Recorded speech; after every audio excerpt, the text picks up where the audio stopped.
అందు ప్రేమైన సహోదరి సహోదరులకు యేసుక్రీస్తు నామములో శుభములు. దేవుని యొక్క మహిమ మీ మీద ప్రకాశించునుగాక. ఈరోజు దేవుడు మనకిచ్చిన మాట తెస్సలోనికీయులకు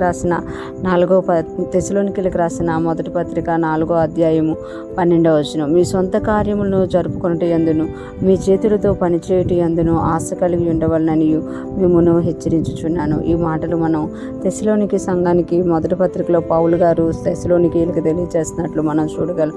ఈ మాట మీ సొంత కార్యములు జరుపుకుంటూ ఎందును మీ చేతులతో పనిచేయటం ఎందును ఆశ కలిగి ఉండవలనని మిమ్మను హెచ్చరించుచున్నాను. ఎందుకు పౌలు గారు ఈ మాట పలుకుతున్నారంటే, తెస్సలోనికే సంఘంలో అన్యుల్లో నుండి రావడం వల్ల కొంతమంది పరుల జోలికి పోయేవారిగా ఉండేవారు. అందుకని 11వ వచనంలో చెప్తున్నారు కదా, సంఘమునికి వెలుపటి వారి ఎట్లా మర్యాదగా నడుచుకొనుచు మీకేమీ పొదుపు లేక ఉండినట్లు మేము మీకు ఆజ్ఞాపించిన ప్రకారం మీరు పరుల జోలికి పోక. అంటే వారు దేవుని నమ్ముకోక ముందు సంఘంలో బయట ఉన్న వారి అట్లా అమర్యాదగా నడుచుకునేవారు, పరుల జోలికి పోతూ ఉండేవారు.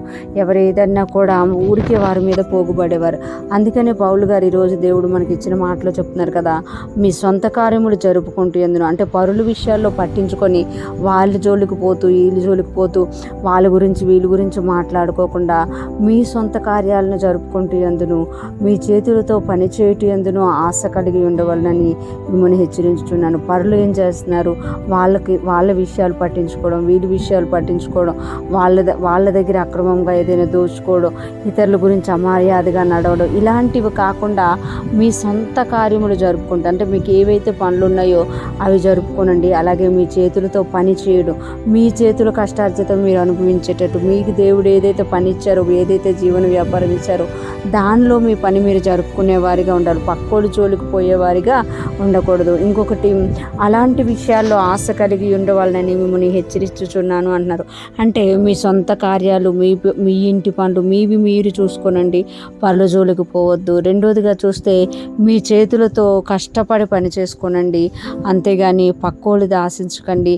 ఇంకొకటి, అమర్యాదగా నడవకండి, ఇతరుల విషయంలో అమర్యాదగా నడవకండి అని చెప్తూ అటువంటి విషయాల్లో మనం ఆశ కలిగి ఉండవాలని దేవుడు మనల్ని హెచ్చరిస్తున్నారంట. ఈరోజు ఫ్రెష్ మనం వింటున్న ప్రతి ఒక్కరం కూడా మనము కూడా ఇతరుల విషయాలను పట్టించుకొని ఇతరుల విషయాల్లో మనం టెన్షన్ అవ్వకుండా మన సొంత కార్యాలను మనం చూసుకునే వారంగా, ఇతరులని హాని చేసే వారంగా కాకుండా దేవునికి మహిమకరంగా ఇతరులు ఎట్లా మర్యాదగా జీవిస్తూ మన జీవిత విషయంలో మనము శ్రద్ధ కలిగి జీవించాలి అని దేవుడు కోరుకుంటున్నారన్నమాట.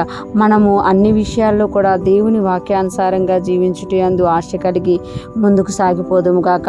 దేవునికి ఇష్టమైనట్టుగా జీవిస్తూ ఆయనకు ప్రీతికర యాగముగా మన జీవితాలను సమర్పించుకుంటూ ముందుకు నడుచుదుము గాక. దేవుని కృప మనకు తోడై ఉండును గాక. ఆమేన్.